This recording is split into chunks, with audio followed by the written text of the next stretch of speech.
ఓం మహాగణాధిపతయే నమః. ఓం గురుభ్యో నమః. ఓం శ్రీమాత్రే నమః. అరుణాం కరుణాతరంగితాక్షీం ధృతపాశాంకుశపుష్పబాణచాపాం అనిమాదిభిరావృతాం మయూకైః అహమిత్యేవ విభావయే భవానీం. శ్రీమాత్రే నమః. ప్రేక్షకులకి ఆ లలితాంబిక అమ్మవారి యొక్క అనుగ్రహం పరిపూర్ణంగా కలగాలని మనస్ఫూర్తి కోరుకుంటూ మనం ఈరోజు ఏ లగ్నము వారికి, లగ్నం తెలియని వారు, రాశి వారికి ఎటువంటి స్వప్నాలు వచ్చినప్పుడు జాగ్రత్తగా ఉండాలి, ఎటువంటి స్వప్నములు వచ్చినప్పుడు ముఖ్యంగా అదృష్టం కలగనుంది అనేటువంటి సిరీస్లో మనం ఇంకొన్ని చెప్పుకోబోతున్నాం. అయితే ఇక్కడ ప్రధానంగా స్వప్నానికి కొన్ని రూల్స్ ఉన్నాయి, రెగ్యులేషన్స్ ఉన్నాయి, మనకి స్వప్నశాస్త్రంలో చెప్పడం జరిగింది.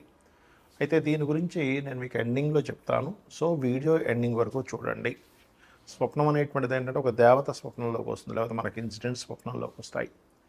అలాగే మన పితృదేవతల స్వప్నంలోకి వస్తుందంటే అది ఒక యాక్సిస్ ఉంది, మనకి ఎవరైనా రావడానికి యాక్సిస్ ఉంది. కాకపోతే దీనివల్ల మనం ఏం తెలుసుకోవచ్చు, ముందుగా మనం ఆ స్వప్నం ద్వారా దాన్ని డీకోడ్ చేసుకొని ఒక నిర్ణయం తీసుకుంటున్నాం, ఒక పని చేస్తున్నాం. అది ఎంతవరకు కరెక్ట్ అనేటువంటిది మనకి స్వప్నశాస్త్రం చెప్తుంది. ఒక్కొక్క లగ్నం వారిది మనం తెలుసుకుందాం.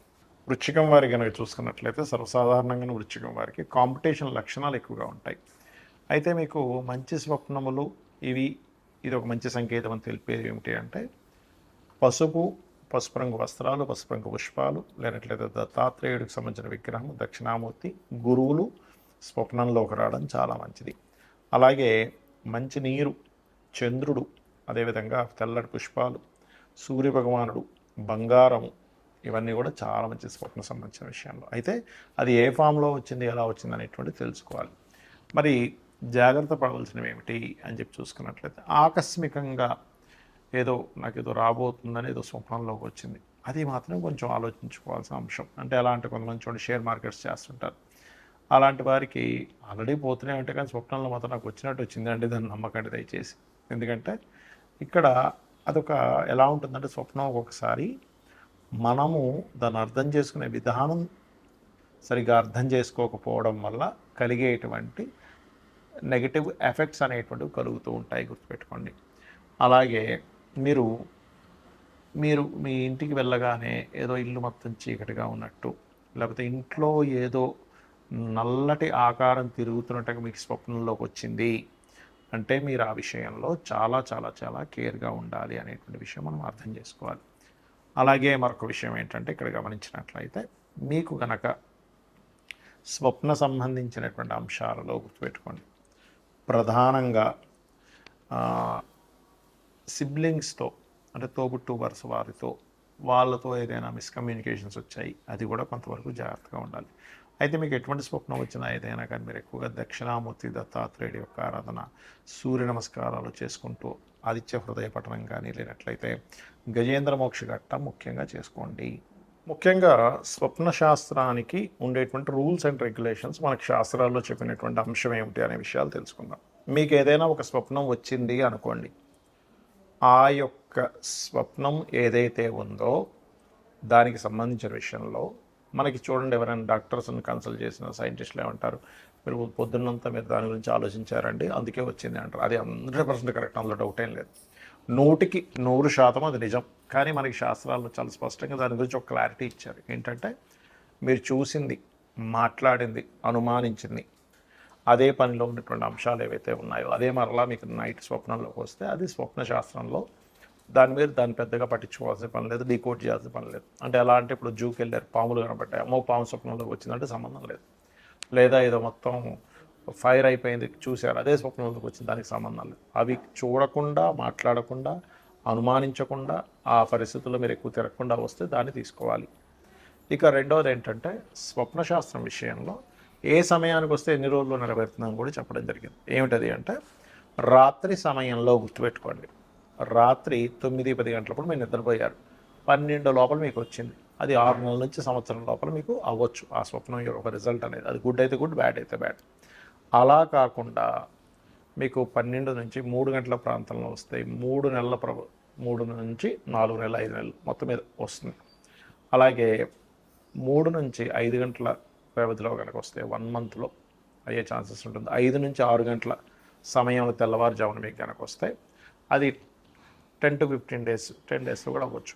నిద్ర లేస్తూ నాకు ఆ స్వప్నం వచ్చిందని వెంటనే నిద్ర లేచాను, పొద్దున్నేమో ఇప్పుడే అవుతుంది అని నిద్ర లేచాను అన్నప్పుడు మీకు అది 1 వీక్లో కూడా అయ్యే ఛాన్స్ ఉంటుంది. 2-3 రోజుల్లో కూడా దాని యొక్క ప్రభావం చూపిస్తుంది. అయితే ఎప్పుడు కూడా మీకు ఎటువంటి స్వప్నం వచ్చినా గుర్తుపెట్టుకోండి, అర్ధరాత్రిప్పుడు మెలకు వచ్చింది ఒక స్వప్నం వచ్చి, అది మంచి స్వప్నం అయితే ఇక నిద్రపోవద్దని చెప్తుంది శాస్త్రం. 2-3 గంటలప్పుడు వచ్చింది, చక్కగా స్నానాది కార్యక్రమాలు చేసుకొని దైవతారాధన చేసుకోవాలట.